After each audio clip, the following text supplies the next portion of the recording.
They had tied her inside the horse stable behind the saloon, thinking whiskey would keep them drunk till dawn. But Rosalie had found a broken piece of glass near a spilled bottle. She worked the shard slow and quiet, cutting through the rope one strand at a time until it fell away like a whisper. Then she slipped out the back door into the night, barefoot. The desert cut her feet as she walked, but she didn't stop.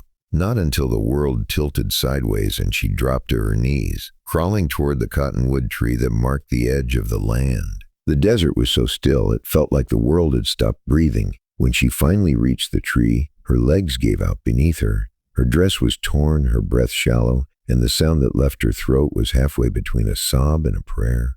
But please, not again. She pressed her palm to her thigh. The skin was swollen, purple, and pulsing like it had a heartbeat of its own. She tried to stand, but the pain drove her back to the ground. Tears mixed with dust on her cheeks. Somewhere far off, Saddle Leather Creek. The sound carried across the empty land, soft but steady. Someone was coming. Elias Carter had been on the trail since dawn, driving stray cattle back toward the corral. When he saw the figure slumped by the cottonwood, he thought it was a trick of the heat. But then he saw the blood. He swung down from his horse and ran, boots pounding the earth, heart hammering like thunder.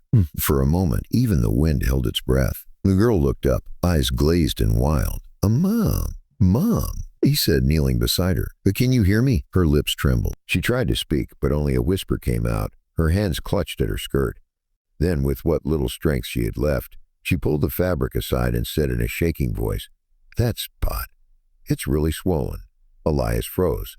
The marks weren't from a fall. Rope burns, deep and angry, the kind that come from being tied too long. His stomach turned. This wasn't an accident. Someone had done this to her. He reached for his canteen, pouring water into her trembling hands, eyes scanning the horizon, boot tracks in the dust. Fresh, too many to count. Whoever left her here hadn't gone far. The sun dipped lower, painting the hills in firelight. A hawk cried overhead. "They'll come back," she whispered. Elias tightened his grip on his revolver. "Who will?" She didn't answer. Her gaze drifted toward the line of mesquite trees where the shadows were moving. For a second, Elias thought he saw something glint in the brush, a rifle barrel catching light. Then it vanished. He lifted her gently into his arms. Her body was limp, warm, her heart beat faint against his chest. As he carried her toward the ranch house, dust rose behind him, and the same question burned in his mind like the sun above the desert. Who was she running from? And what kind of man would leave a woman to die on another man's land? Elias carried her inside just as the last light slipped behind the ridge. He laid her on the long couch near the hearth. The house smelled of leather, smoke, and coffee gone stale. He soaked a rag, cleaned the blood and dirt from her leg. When he touched the swollen mark, she flinched so violently he stopped cold. "It's all right," he said softly, voice low and steady. "You're safe here." Her eyes fluttered open, green under the lamplight. "You're safe," she whispered, like the word itself hurt to say. Then she pointed to her thigh, voice trembling. "They tied me to a saddle. Said I was worth money I didn't know." Elias's brow furrowed. "Who tied you? What money?" She hesitated, then fumbled in her torn pocket and pulled out a small object. A poker chip, dirty, cracked, stamped with the words Red Lantern Saloon. Elias knew that place. Dodge City. Trouble deep enough to drown a man twice over. "They took the cattle brand book," she said weakly. "I saw the mark they used to change brand. They'll kill me if they find me." That book meant everything, proof of every legal brand in the county. Whoever held it could steal any herd and make it look right. Elias rubbed his jaw. He wasn't a lawman anymore, but his gut knew when someone wasn't lying. He stood and pulled back the curtain. Moonlight cut across the yard, 3 fresh sets of hoofprints by the gate. They were close. "What's your name?" he asked. She hesitated. "Rosalie Quinn." "Ooh," Elias nodded slowly. "Oh, well, Rosalie Quinn, you picked the wrong road to die on, but maybe the right man to find you." He meant it to comfort her, maybe even make her smile. But she didn't. She only whispered, "If they know I'm here, they'll burn this place down."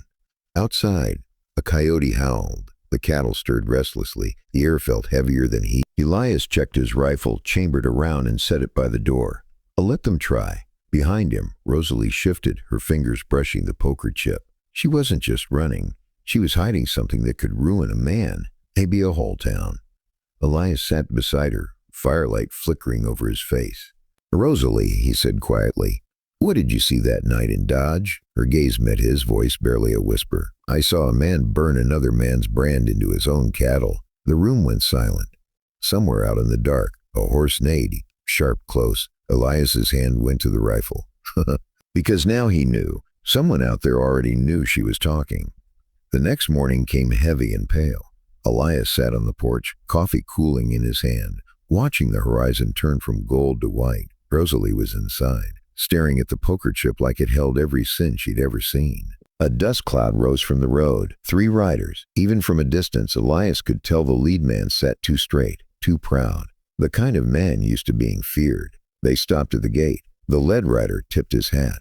"Morning, Carter." Elias's jaw tightened. "Murdoch." Silas Murdoch, owner of the Red Lantern Saloon, the meanest trader this side of Lincoln County. "Word is," Silas said, smiling thin as wire, "a girl rode through last night, said she was hurt. We're here to take her back." "She's resting," Elias said flatly. "Ain't going anywhere. That's so?" Silas leaned forward in the saddle. "You're a good man, Carter, but you don't want to stand between me and my property." Elias stood, walked to the fence. "I don't see property," he said evenly. "I see a person scared half to death." One of Silas's men spat in the dirt. "Be careful, rancher. That mouth might get you killed." Elias smiled, small and cold. Wouldn't be the first time someone tried. The wind picked up, whistling through the fence. For a moment, no one spoke. Then Rosalie's voice rang out from the porch, clear and steady. "I'm not yours, Silas, and I'm not going back." Whistleless, "and I'm not going back." Silas's grin vanished. He turned his horse toward her. "A girl, you keep talking like that, you'll end up feeding coyotes." Elias moved fast, hand on his revolver.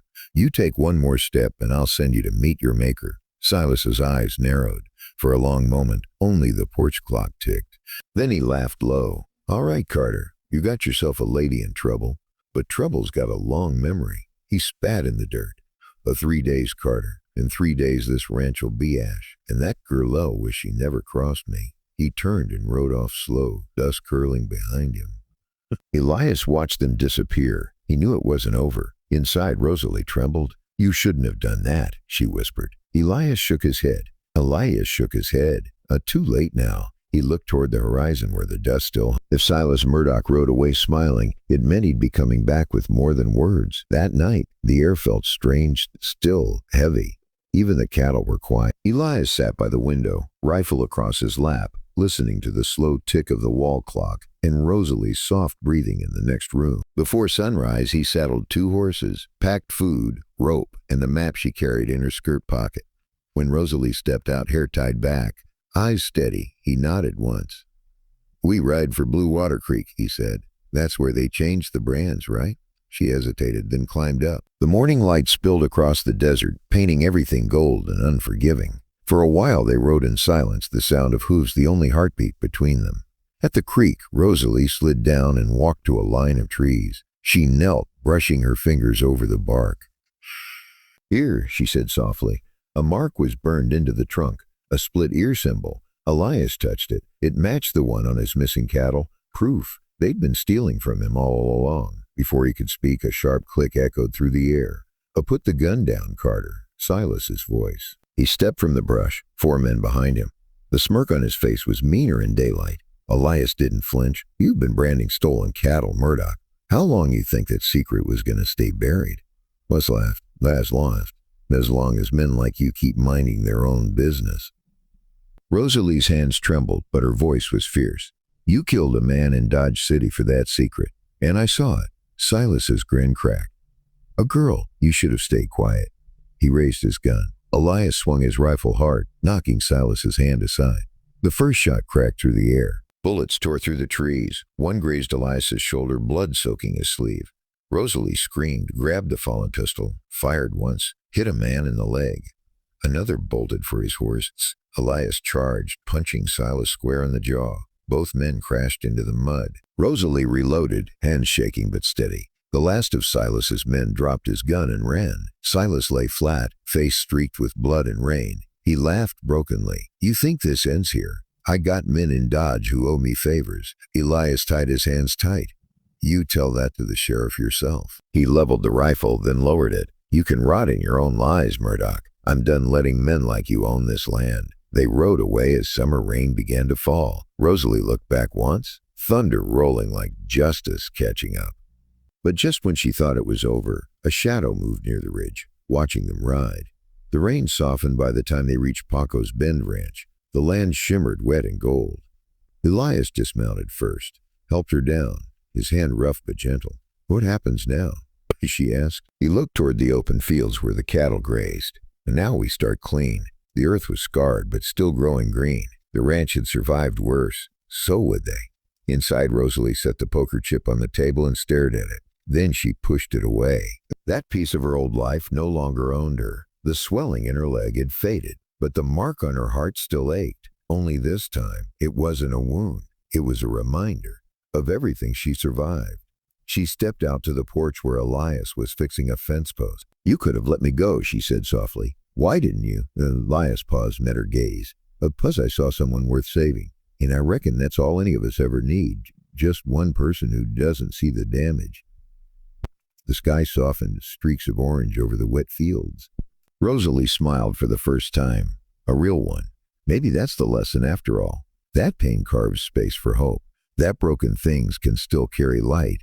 And that sometimes the people we meet by chance are the very ones who bring us back to life. Now tell me, what would you have done if you were Elias? Would you have risked everything for a stranger? If this story found a place in your heart, give it a like and stay close to the fire, because the West still has 1,000 stories left to tell.